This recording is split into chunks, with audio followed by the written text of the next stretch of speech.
Hi friends, welcome back to my YouTube ചാനലിലെ സമൂസ. അപ്പം ഇന്ന് ഞാൻ വന്നിട്ടുള്ളതെന്ന് പറയുകയാണെങ്കിൽ നമ്മുടെ ഡിസംബർ മാസമാണ്. അപ്പം ക്രിസ്മസ്, ന്യൂ ഇയർ, എക്സാം ഒക്കെ ഉണ്ട്. എക്സാം അങ്ങനെ പോകുന്നുണ്ട്. അപ്പം ക്രിസ്മസും ന്യൂ ഇയറൊക്കെ ആണല്ലോ. അപ്പം ഞാൻ എൻ്റെ കയ്യിലുള്ള സാധനങ്ങൾ വെച്ച് ഒന്ന് ഡെക്കറേഷൻ ചെയ്യാനായിട്ട് പോവാണ്.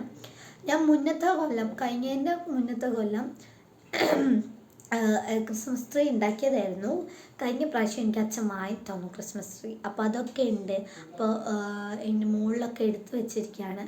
എൻ്റെ ഡെക്കറേഷൻ സാധനം കാണാനില്ല ഒരു ഡൗട്ട് ഉണ്ട്. എന്തായാലും നമുക്ക് തപ്പി നോക്കാം. അപ്പം നമുക്ക് പോയിട്ട് എടുക്കാം. അപ്പോൾ ആ ഒരു വീഡിയോ ആണ് ഇന്ന്. നമുക്ക് നേരെ വീഡിയോയിലേക്ക് കിടക്കാം. അപ്പം ഞാൻ മുകളിലത്തെ അലമാരീൻ്റെ അവിടെ പോയിട്ടാണ് ക്രിസ്മസ് ട്രീ എടുത്ത് കൊണ്ടുവന്നത്. ശേഷം നമ്മുടെ ട്രീൻ്റെ മുകളിലുണ്ടായ കവറൊക്കെ ഊരിയെടുത്തു. കാരണം ഇത് സ്പീഡാക്കാൻ കാരണം കുറച്ച് ലോങ് ആയിപ്പോയി. അപ്പം എന്തായാലും വെറുതെ നമ്മൾ ബോറടിപ്പിക്കണ്ടല്ലോ വിചാരിച്ചിട്ടാണ് ഞാൻ സ്പീഡ് കൂട്ടിയത്. അപ്പോൾ എൻ്റെ ഡെക്കറേഷൻ സാധനം കാണാനില്ലായിരുന്നു ഞാൻ പറഞ്ഞല്ലോ. അത് എനിക്ക് അച്ഛൻ തപ്പി എടുത്ത് തന്നിട്ടുണ്ട് കേട്ടോ. ഈ ഒരു വൈറ്റ് കവറിലുണ്ട്. എല്ലാ സാധനങ്ങളും ഉണ്ട് അതിൽ. അപ്പം അതൊക്കെയാണ് ഞാൻ പറയുന്നത്. അവിടെ ടി വി വെച്ചിട്ടുകൊണ്ടാണ് ഞാനിപ്പം ഇങ്ങനെ സംസാരിക്കേണ്ടി വന്നത്.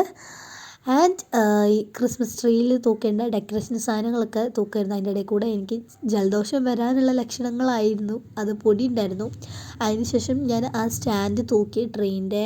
ആൻഡ് ഞാൻ ഡെക്കറേഷൻ ചെയ്യുന്ന ആ ബോൾസൊക്കെ എടുത്ത് തൂക്കി. കുറച്ച് കുറവുണ്ട്. ഇനി നമുക്ക് വാങ്ങിയിട്ട് വേണമെങ്കിൽ ഇനിയും തൂക്കാം. അപ്പം ഫൈനൽ ലുക്ക് ഇതാണ് നമ്മുടെ ട്രീൻ്റെ ഫൈനൽ ലുക്ക്. ലൈറ്റൊക്കെ ഫിറ്റ് ചെയ്തു, ഡെക്കറേഷനൊക്കെ ചെയ്തു. ഒരു പുൽക്കൂട് പോലത്തെ സാധനമല്ല, പുൽക്കൂടല്ല, ഞാനത് പഞ്ഞിയൊക്കെ വെച്ച് എൻ്റെ ബൂതിക്ക് ഉണ്ടാക്കിയൊരു സംഭവമാണ്. അപ്പോൾ ഇതൊക്കെയാണ് നമ്മുടെ ഡെക്കറേഷൻ.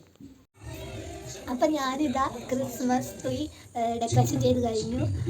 ആ താഴെയുള്ള ഒരു കൂട് പോലത്തെ സാധനം പുൽക്കൂടൊന്നല്ല, എനിക്ക് ഇഷ്ടം തോന്നിയിട്ട് വെറുതെ ഉണ്ടാക്കിയ സാധനം. അപ്പം കുറച്ചും കൂടി ചെയ്യാൻ വിചാരിച്ചു. അപ്പോൾ ഇപ്പം നേരമില്ല, നാളെ എക്സാം തുടങ്ങാൻ. അപ്പം ആയിട്ടില്ല. അപ്പോൾ ഈ പുല്ലൊന്നും ഇല്ലാത്ത സാധാ ഒരു പുൽക്കൂട് എന്ന് പറയാൻ പറ്റില്ല. ഞാൻ എൻ്റെ ബൂതിക്ക് ഉണ്ടാക്കിയതാണ്. അപ്പം ബാക്കി ലൈറ്റ് വന്നപ്പോൾ അത് അതിൻ്റെ മുകളിലിട്ട് വെച്ചോളൂ. അപ്പോൾ എല്ലാം റെഡിയായി. അപ്പോൾ എല്ലാവർക്കും merry Christmas and happy new year. പിന്നെ പരീക്ഷയ്ക്ക് പോയി പഠിച്ചോട്ടോ. എന്നെ വിളിക്കുന്നുണ്ട് അച്ഛൻ.